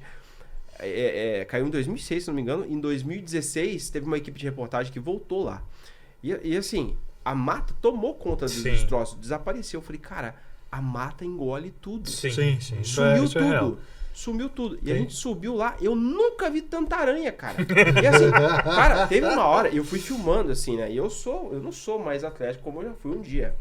Tô obeso. Cara, foi tenso. Eu tenho até vergonha de mostrar a câmera, porque eu tô ofegante assim, sabe? Que a câmera é muito próxima. E eu ofegante, subindo um peralzão assim. E daí o senhorzinho passando a picada e subindo. Eu falei, meu Deus, quase que eu vou... E o Jonatas, vamos voltar, cara. Uma aranha. Quase no rosto do cara. Ele deu um tapa assim na aranha, cara. E eu, criado no mato. E eu assim, tá ligado? Cara, eu detesto. Chegava a me arrepiar assim, meu Deus, quanta aranha. E ele passava. E aí? E o local? E chegando ao local? Tem algum vestígio? Não encontramos. Não, nos perdemos lá dentro. Ah, tá. Não chegaram então ao local onde seria. Então, daí aconteceu assim, a gente subiu lá, mas o mato realmente muito fechado. Sem um facão era quase intransponível, porque os cipós, eles fecham tudo. Então o senhor ia na frente lá, ele ia abrindo a picada, e a gente andou, e a gente estava muito próximo, mas não viu. No dia seguinte ele voltou lá com uma outra pessoa e disse que a gente quase passou ali e não viu, né? Porque ele só encontrou por causa das marcas que o Rolão deixou nas árvores. Porque os vestígios que lá tinha muita lona, muita coisa que o Rolão tinha deixado, utensílios, provavelmente... Ele tinha feito um fogãozinho, né? Sim, na época, né? Não achou mais nada, ele só achou que ele deixou um sinal, ele fez uma espécie de marca assim para água, né? Para água desviar numa árvore. Isso ele encontrou. Engraçado que você não mas no dia que a gente foi lá, a gente não encontrou, inclusive a gente se perdeu. E o senhorzinho lá, meu Deus, esqueci o nome dele. Mas ele foi muito gentil, né? Mas, enfim, a gente se perdeu e o que salvou nós foi o GPS. Eu falei pro Nilmar, eu vendo a situação, eu olhando assim e metendo a picada pra frente e tal. Falei, cara, eu tô escutando a estrada aqui atrás. Os carros. Ele tava indo pra direção oposta, porque fica né? bem próximo à BR ali, né? Eu esqueci o nome daquela BR que vai pra Dois Vizinhos. Sim. Eu escutando barulho de carro, falei, cara, pera lá, não, o cara é a gente tava se afastando, né? E eu tava escutando a gente se afastando. Só que dentro da mata, cara, tipo, tava sol lá fora. Quando a gente entrou e foi entrando, você perde a noção foi ficando escuro, total, cara. Foi ficando, eu tenho fotos do local, foi ficando escuro. E eu fui escutando, só que eu falei, meu, pode ser que o eco tá entrando e eu tô ficando confuso. E uma hora eu falei, eu tinha convicção que a gente tava errado. Eu falei, Nilmar, daí eu tenho uma foto que icônica, o cara olhando assim pros lados, tá ligado? Ele não sabia onde que ele tava. E ele falou, acho que eu me perdi. Sim. Falei, Nilmar, puxa o celular e torce pra ter o GPS aí, cara. E aí que a gente viu, cara. A gente entrou naquela ruazinha lateral. E daí quando o Nilmar viu, a gente tava indo contra. A gente tava no meio da mata, mais adentro. Nós tava se embrenhando mais. A gente saiu na BR, lá na outra ponta, cara. Eu lembro que, acho que no documentário, o Ivo, que é alguém que tem mania de contar passos, Sim, inclusive ele fala que são 500 passos, né? Eu Na não época. Lembro, eu não lembro como Se eu não me engano, ele contou 500 passos da BR. Que ele chama de matinho, a época era um matinho, né? Sim. É isso que o Neymar falou, tem alguma informação assim, que mesmo uma área completamente deserta, você corta todo o mato, não deixe nada. Em 20 anos você tem uma floresta ali. Totalmente. Então, aonde já existe um mato, é mais fácil. nossa, é muito rápido essa reconstituição. Eu da lembro que floresta. eles tinham tirado as árvores, tinham feito uma espécie de estoca, assim, tinham eliminado algumas árvores e tinham descampado, assim, na época, né? Que era um mato aberto, agora tá uma floresta. É uma floresta. Árvores, assim, de 20 metros. Muito alto, né? assim. Muito alto. E você na mata, realmente, o pessoal tem que tomar cuidado quando for se aventurar, porque você se perde mesmo. Muito fácil. Eu tava com a câmera, daí A gente perde a noção total de onde tá. Você Sim, começa a você dar não tem muita voltas. referência. Daí, dali um pouco, o senhor falou, mas a gente já passou aqui. Você começa a andar em círculos. E a gente ia sair de lá, só que ia demorar um pouco mais. Porque o mato não era tão grande e tal. Não, Talvez ia demorasse sair mais outra uma ponta, hora né? de caminhada, mas... A gente ficou 1h30 lá dentro, né? Perdido. Perdido não, mas entre entrar e ficar circulando. E aí uma hora eu descendo o morro lá. Eu queria chegar nessa parte. O Tom, você não quer contar? Eu com a câmera lá e tentando registrar, falei, vou tentar registrar isso aqui. Porque, E o bicho foto e vídeo ofegante, sei o que, fazendo. E uma hora, cara, descendo um peralzão, cara. Tinha unha de gato que chama. Cara, estraçalhando a minha calça, me puxando. Eu voltei e tal, de lá toda arranhada. eu me arrebentando e eu pego e enfio o pé, cara, em algum buraco que eu nem quero saber o que Buraco era. de tatu. Cara, eu sei que eu não sei como, se eu caísse um pouco errado, eu quebrava a perna. Tipo, caiu, eu coloquei o pé entre o meio de duas árvores, assim, caídas e tal. E aí o Neymar me ajudou lá, foi feio. Ele pareceu o bom tomador de cerveja que cai com o copo no pé, só que ele tava com a câmera, né? Caiu, se espatifou, mas a câmera... tem que ficar salvo, registrando tudo. Cara, foi muito engraçado, foi Quer uma... dizer, então, que se fosse vocês lá pra se virar, não... Cara, eu fui... Não de jeito nenhum. Nem meio-dia. Sem brincadeira. Sem o inverno. Não, Nossa. que inverno, cara. Em 10 minutos eu tinha me entregado pra polícia. Não. Tá louco. Nós dava um jeito de se entregar na hora. Depois eu indaguei o Nilmar, como que esse cara passou 10 anos vivendo nesses matos assim? Cara, eu fiquei uma hora, eu já tava agoniado com tanta aranha que tinha lá. E mato. E barulho. Cara, e tudo te assusta. E tinha chovido Imagina no dia a anterior, noite. mas aquele dia tava sol. Era só. E lá dentro uma umidade terrível. Sim, mata, cara, fechado. Como? Inclusive isso é um ponto, né? O mato, a mata, enfim, ela já tem uma temperatura mais baixa, né? Sim.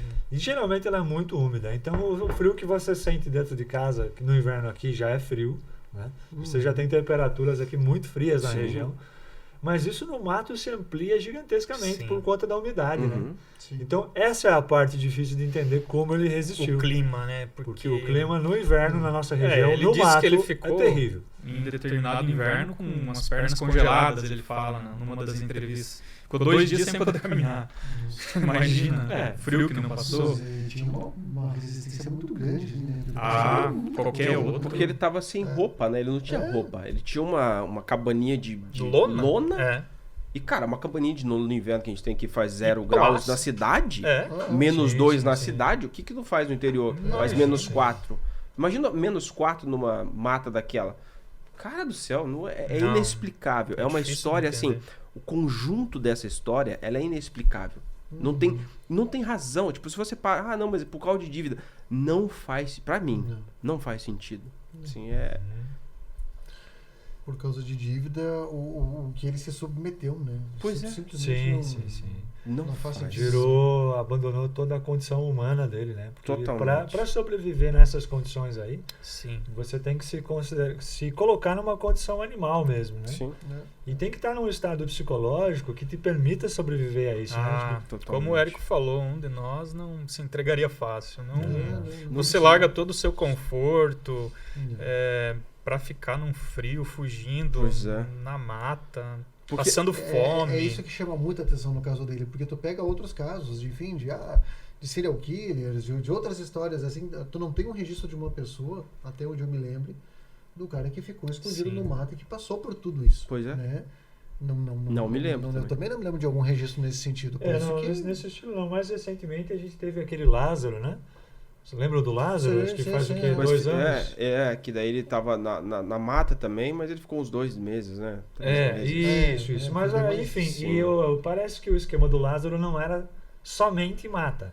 É que ele era um cara muito temido ali, ele ia muito de casa em casa lá para se Isso, esconder, então já é uma Conhecia condição a diferente. região e tal. E também conhecia muito a região, também utilizava muito o rio para fugir. Sim. Esconder o rastro. E já a questão do Reolão a sobrevivência dele é um negócio inexplicável. É, quase. Inexplicável. Né? Eu acho que é esse fator, né? Porque aqui é uma coisa muito grave e muito próxima de nós. Acho que isso que torna o crime muito mais... Eu não sei. E essa pergunta que você se fez aí do teu pai, tá passando por lá, imagina quanta gente daquela região não se perguntou, nossa, eu passava por aqui toda hora. Porque quando a gente passava ali, você se assustava, nossa, era aqui que ele tava? Pois é. Né? Era muito próximo de tudo, né? Tanto que no documentário, quando o Ivo fala, chega nessa parte e tal, eu pego o Google e jogo o mapa. Isso Cara, foi legal também. é do lado da cidade. É. Eu falei, mas não pode ser aqui, porque nos meus cálculos era ali. Não, aí eu chamei o Ivo, eu chamei umas 3 pessoas pra confirmar. Era aqui? E depois eu fui lá, era ali, cara. Pô, eu conhecia aquele lugar. Eu já tinha ido ali, naquelas fazendas ali que meu pai ia. Então, assim, era muito próximo, cara.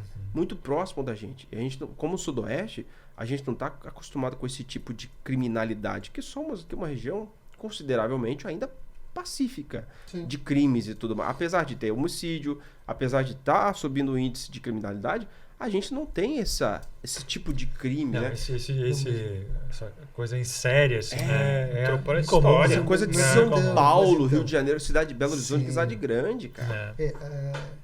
Realmente, essa comparação ela é muito precisa, né? A gente não...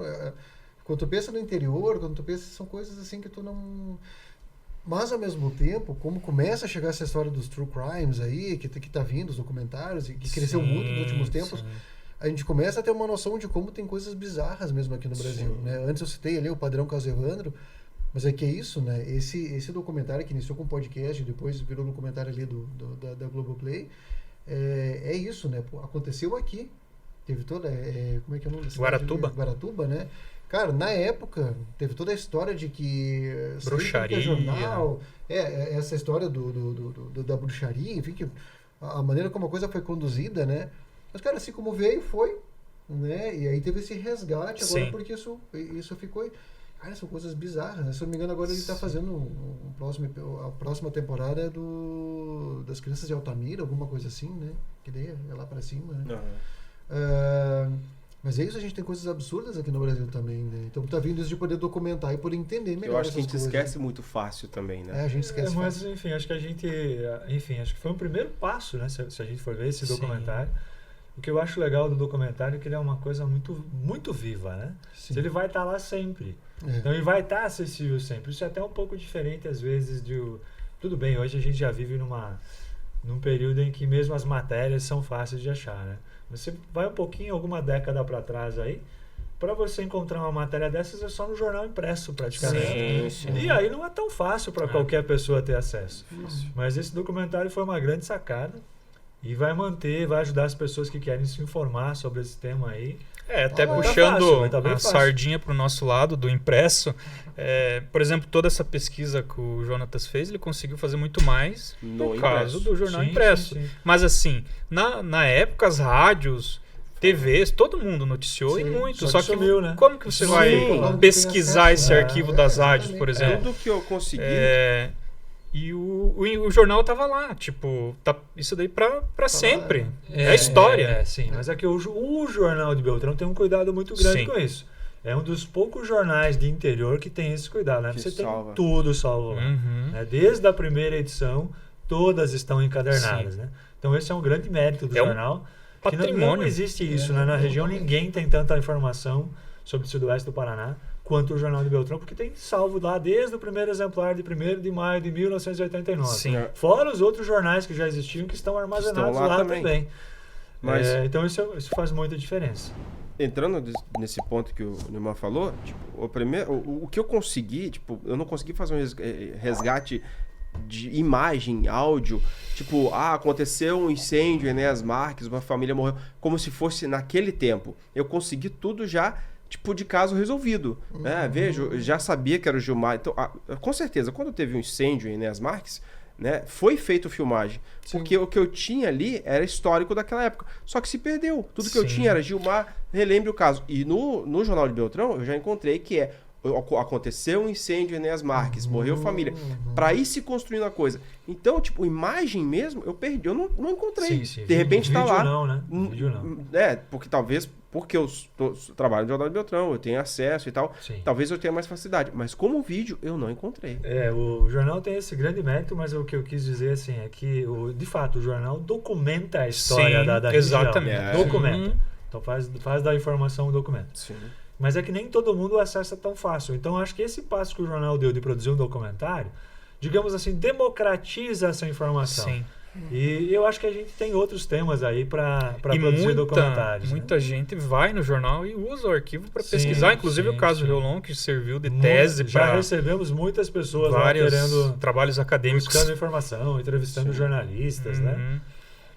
Mas até aí é o ponto que eu quero chegar, porque tem um cara que está aqui que talvez seja o maior conhecedor do caso Riolon, né? Pelo acompanhamento que ele fez. E ele está devendo um livro, né? Da história do Riolon. Eu tenho. O pessoal tem cobrado, eu tenho pensado em tirar do papel a ideia de um livro. Vamos Colocar ver. no papel. Tirar. Exato. Colocar no papel. Só que assim, é uma coisa que estaria quase meio pronta, né? Tipo, mas a gente precisa eu penso assim que precisaria buscar algo novo, talvez uma nova entrevista, só que ele não quer mais falar. Tipo, Bom, mas se tu Mas jogar talvez isso se aqui você pra um falar que é o acho que livro, não- né, Neymar? Talvez se você levar aqui é para fazer um livro, talvez seja o que é diferente, né? O que vai chamar a atenção dele. É então difícil prever o que ele vai pensar. Sim. Mas essa é uma sacada boa. Então, o que eu pensei é trazer algo novo, alguma história, tipo, como tá, se ele, de repente ele dá uma nova declaração interessante, Sim, teria que ouvir ele, mas ele não quer falar. Então, eu não sei, fica nesse compasso. Mas a ideia de poder fazer um livro cara, é uma necessidade, né? Sim. Que é uma mídia muito... não sei se pode chamar de mídia, mas é um... Nós vamos chamar. Agora Agora é vamos muito chamar. importante, Agora foi. né? Que mais do que um documentário, o livro ele é perpétuo, né? Depende... O documentário, ele tem o seu valor, mas um livro, a que eu quantidade acho de que- informação... Porque justamente na quantidade, né, Jonas? Porque um documentário, para você fazer ele muito completo, você vai ter que fazer uma série. Sim. Né? Enfim, é o que todo vídeo enfrenta, né? Você lê um livro, tem muita informação. E quando vai transformar aquilo num filme, você tem que deixar muita coisa de fora. lado. Aqui nós teríamos que ter um suporte também, não sei. Não, é bom, sim. É bom ter um suporte jurídico. Sim, para entender como poderia ser feito. Tem o valor histórico, que a gente já citou, e é uma história que tem muita curiosidade, que está servindo de tese Sim. para muitos acadêmicos e tudo mais. Então, porque é um caso muito curioso, né? Sim. Então, Tem um valor histórico, com certeza. Infelizmente, faz parte agora da história do Sudoeste, né, Thay? Esse é um grande mistério que foi solucionado. Nós temos Sim. outros aí que não foram solucionados, né? Ou que foram solucionados parcialmente. Tenho certeza que o Neymar já lembrou de um outro aí, né? O caso Frisanco. Que a gente também comenta de vez em quando. O que ele fez com o corpo da Marli? Essa história também essa é um grande mistério, né? Que até hoje não foi feminicídio completamente solucionada. Mas, Marli enfim, Frisanco, você não é outro... Costureira. Não tô lembrando. Faz o que agora? Quantos anos? Quantidade de tempo. Eu também não mas já lembro. deve Daqui a fazer pouco, 8, 9 anos. Foi um caso de muita repercussão, de muita... as próprias filhas encabeçaram um movimento, digamos assim, com faixas no calçadão e tudo mais, pedindo para prender o assassino, que depois a polícia concluiu, e os réus, que foi condenado, que era o próprio marido, né? Só que o corpo nunca foi encontrado. É um grande mistério. E ele não confessa, ele não... Ele está preso, ele foi condenado mesmo sem corpo, né? Houve julgamento, foi condenado, mas ele nunca confessou e nunca houve uma evidência de onde está o corpo. Então é outro tema aí que... Uma coisa meio goleiro Bruno, assim. Total. Exato, Teve muita Nunca essa se encontrou semelhanças assim na época. Porque ano nunca foi foi isso? encontrado. Eu não consigo A gente- lembrar, cara. eu imagino que já tá pelo menos uns 8 anos, no mínimo 8 anos já. Faz tempo já. O Sudoeste, infelizmente, ele tem muito histórico de feminicídio, né? Muito. E é uma coisa que é Eu vejo que esse é um dos maiores problemas que a gente É. tem, né? Como muito... região. né? Cara, muito tem ri- muitos casos. Se tu vasculhar, tem muito caso Tem, curioso tem. aí que tá meio com interrogação bem grande. Pois é. E é um registro infeliz aqui pra nossa Teve região. o caso Aí da é uma- bancária em Ampere? Acho que foi. Um é. caso também muito estranho, que É uma não se questão- falou mais nada. É uma questão cultural, né? Pois é. É uma questão cultural. Isso aí... Cabe aí outra tese, né? Uhum. Pois é. Algo a ser estudado. Talvez o Sudoeste não seja tão tranquilo assim. Não, né? Parece. Não É. é tão tranquilo. Pois é. Não, acontece bastante coisa aqui. Pô. E o feminicídio é um dos principais, né? Acho que feminicídio e suicídio. São dois. O suicídio também é muito O alto. suicídio é muito alto aqui na região também. Mas eu, assim, embora as duas coisas preocupem, eu acabo, digamos assim, me sensibilizando mais com o feminicídio. Sim, Sim. Pelas barbaridades que a gente vê aí, né? Sim. Quantos casos acontecem, Até- situações completamente inesperadas, Sim. né? Até porque muitas vezes é o feminicídio e depois o suicídio, né? Pois é. Sim. Que é o caso que Muito, aconteceu com sim. aquela servidora pública, Sim. né? Sim. Recente, aí, Recente, né? Uhum. Esqueci, me fugiu o nome dela. Eu lembro do sobrenome, só pois é. Bonissoni. Uhum. Bonissão, né? Que é uma coisa que, né, ele mata ela ali na... Enfim, não vou citar o local. Sim. Mas depois ele comete suicídio. Então, puxa Isso E vida. é- quantos que existem Não, assim, sim, né? mas aí que tá. Infelizmente isso é muito comum aqui na região. É. De tu ficar sabendo assim de que matou a esposa e se matou. Né? Eu acho que é esse laço que não consegue romper, tipo, econômico até, porque tá, os dois moram na mesma casa. Ela vai sair e vai pra onde? Tipo, agora vai sair em Francisco Beltrão o projeto da Casa da Mulher Brasileira, se eu não estou enganado, que seria como uma espécie de acolhimento para essas mulheres. Que não Sim. tem para onde ir, você tá lá com o seu marido, às vezes ele tem até uma medida protetiva que, convenhamos, não funciona. tem funcionado na prática. Muitas mulheres morrem com a medida protetiva guardada no bolso, por incrível que Pois pareça. Mas daí ela poderia sair do lar e se proteger num local Isso, tem um lugar de abrigo. que a lei isso aí prevê, né? Sim. E agora Beltrão tá tirando Que bom, que bom. É um Ótimo. projeto que tá para sair, eu Extremamente acho que vai ser bem importante. legal. Não, mas pessoal, tem bastante coisa aí, né? No Sudoeste. Sim. De fato. De fato. Uhum. Mas que boa oportunidade tivemos, né? Bah. Uma conversa que trouxe algumas informações novas. Mas antes que a gente esqueça, Jonatas, onde que as pessoas que ainda não assistiram o documentário que você produziu, aonde que as pessoas podem encontrar? Tá no canal do Jornal de Beltrão. A gente vai deixar o link aqui na descrição para elas acessarem. Mas o Jornal de Beltrão, acho que já vai encontrar. Né? O primeiro. Coloca no YouTube, Jornal de Beltrão. Ou você pode pesquisar também como Gilmar Reolon, já está entre os mais vistos lá. Né? Porque é recente, né? Então tá entre os mais recentes. Ou Os Crimes de Gilmar Reolon, que é o nome do Que é documentário. o nome oficial, né? Os Crimes de Gilmar Reolon é o nome do documentário. Em Você também breve na encontra. Netflix. Você pode encontrar por esses meios também.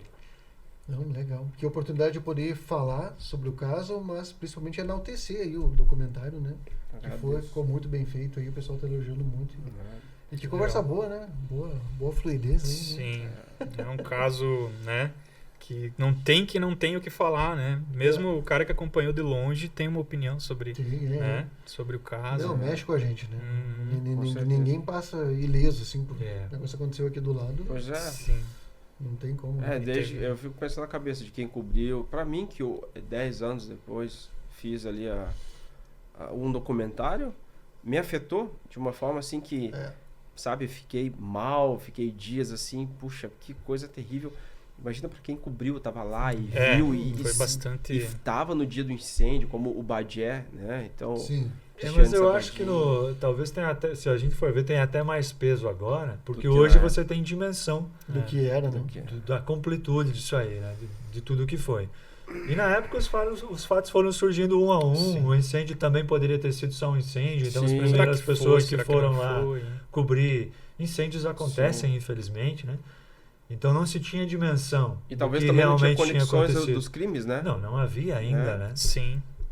não havia tudo isso, né? Foi aos poucos, né? Foi entregue aos poucos. Então, quando a gente tudo olha aquilo. hoje e vê todos os Uhum. fatos, aí é que fica mais pesado até, né? Sim. Você, Com inclusive hoje você tem mais essa coisa da entrevista com ele, Sim. de poder falar em frieza dele, coisas que no passado você não tinha. Não tinha, né? Uhum. Era acidente, era assassinato não O resolvido. cara sumiu, você não sabia se ele estava vivo, se de repente até ele não havia morrido também. Exato. Sim, Eu sim, cheguei sim. a pensar isso muitas vezes. Um crime de Esse tráfico. cara tá morto, eu pensava.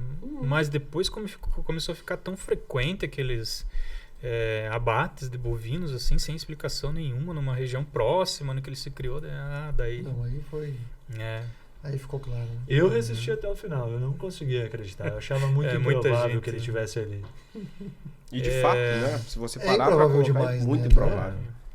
Eu e o Maciel, tem que se citar o nome dele também na Rádio Educadora, que ele também tinha essa convicção, assim, ele ouvia muitos agricultores ali nos arredores. E eu, pelo Jornal do Beltrão, a gente que mais começou a incendiar a coisa com notícias, né? Sim. Não, é ele, tem que ser ele, tem que ser ele. Daí a polícia também, a gente começou a questionar o tempo todo a polícia. O que estão fazendo? O que estão fazendo? Vocês vão ir lá, tal. Até a polícia chegou num dia, a gente noticiou, uma oca foi descrita assim, que era uma cabana. E depois o Rolão confirmou, não, eles acharam um lugar que eu estava escondido lá. E depois ele mudou, que ele não devia estar num local só. O próprio irmão dele tinha achado um esconderijo, né? Ele que devia ir deixando, né? Se eu não Ficavam me uns 6 meses no local, aí pro outro. Nesse último acampamento dele, que ele foi preso ali no Rio Tuna, em Triton, ele falou que ficou 6 meses ali.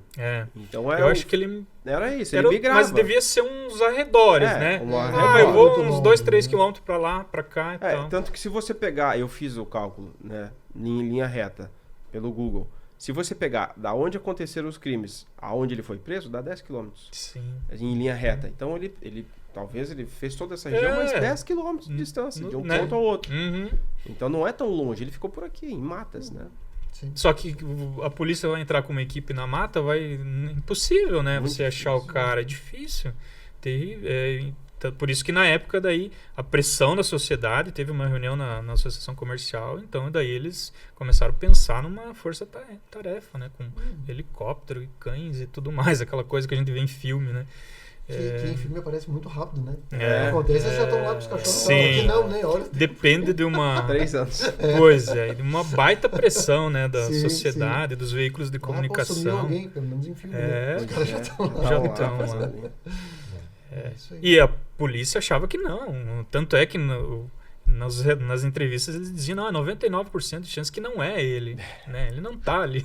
Mas aquele 1%. Mas aquele 1% é miserável. Né? Tava ali. firme. Tava lá. Mas assim, foi um trabalho da polícia também exaustivo. E eu lembro que os delegados e os investigadores seguidos estavam indo atrás de pistas, mas é difícil, né? Uma agulha no palheiro. Embora fosse um mato pequeno, como a gente entrou ali, um mato pequeno, mas a gente se perdeu. Então, na prática, a coisa é diferente, né? Bem Com certeza. diferente. Com certeza. Mas é isso aí, pessoal. Parabéns aí pelo documentário, parabéns pela iniciativa. Ficou Obrigado. bom demais. E obrigado pelo Show de convite bola. aí, desse bate-papo, né? Desse tema que não é tão agradável, né? Mas curioso, né? Curioso e, demais, né? infelizmente, histórico para o Sudoeste, né? Exatamente. É um tema que ainda atrai muita atenção das pessoas e acho que por muitos anos, né? Sim. Vai estar Sim. em discussão ainda. Teve uma nova onda de curiosidade, né? Muitas pessoas escreveram nas redes sociais. Sim. Eu lembro desse caso. Marcando a outra pessoa. Assiste aqui pra você. Pessoas que contaram, né? Aconteceu tal coisa. Olha aqui, para você entender melhor e tal. Então teve uma parte bem legal de repercussão, assim. Sim. Verdade. Vamos também. Bundinha da Cuca. Bundinha da Cuca? Hoje... Eu ia Como é que falar. nós vamos fazer a bundinha da Cuca? Hoje tá difícil, né? Um dia, né? Hoje não dá pra fazer a pergunta tradicional, né? Vamos mudar a pergunta, então? O Como que é que será vamos que a fazer? gente pergunta hoje? A gente pode perguntar, assim, o que... Vamos à criatividade, hein? Ixi. Aí complicou, né? Ixi. Mas pensando no documentário, se vocês pudessem ter acesso a algo que não foi possível sobre o caso, o que seria? O que vocês sentiram que fez falta? Eu acho que todo documentário você precisa de mais tempo. Talvez mais tempo para eu poder falar com essas pessoas que vivenciaram, né? Nessas comunidades do interior. Como eu já tinha dito, qual foi o medo. Como foi. Entrevistar, talvez familiares, que é mais delicado, então você precisa mais desse tempo. Mas uma coisa que de repente eu não faria, e talvez muitos colegas não concordem, eu acho que eu não daria voz a ele. Eu entendo que é importante como jornalista conversar com ele, mas eu acho que ele já teve a oportunidade de falar. E ele mesmo não quer mais falar. Então, eu como criador, né, de um roteiro e tal, eu acho que eu não daria voz a ele. Porque a gente já foi criticado de forma muito errônea nas redes sociais por algumas pessoas, como se a gente tivesse, parem de falar desse bandido, como se tivesse, olha, como se fosse um Pablo Escobar. Assim, exatamente. Não, a gente está falando um fato histórico. Então, assim, isso é uma opinião minha, né, de criação de roteiro e tal. Eu preferiria não dar voz a ele, porque eu acho que a voz que ele tinha que ter dado já foi no tribunal. Né? Porque, claro, isso é uma linha minha de uma criação de roteiro para um documentário. Certo. De tudo, talvez, que eu fizesse, eu entrevistaria como foram as pessoas, comunidades, o medo, o pânico, talvez abrangendo mais esse fato, mas eu não daria voz a ele. E aí, Neumar, responde tu agora aí, o que tu... Se você que fosse dirigir... o que tu sentiu que teria sido interessante ter acesso, mas que... Então, acho que é justamente isso que ele falou. Vi mais as pessoas ali das comunidades, o próprio policial que foi lá. Mas assim, como ele disse, demanda muito tempo, a equipe teria que ter tido mais tempo para correr atrás e tal. E até ampliar a equipe Sim. também. Mas ficaria muito interessante, né? Ouvir, quem sabe, os policiais da época, né? Qual era a linha que eles mantinham na investigação. Ouvir, quem sabe, alguém da penitenciária, já que ele não quer falar, dizer como que é o dia a dia dele lá e tal, enfim. Tem N coisas que daria para ampliar, né? E quem sabe no futuro, né? Mas ficou muito bom, ficou show de bola. Acho que a repercussão tá excelente. Tá né? bom, tá bem bacana. Isso aí. Então, beleza. Finalizamos, então, aí este episódio diferenciado.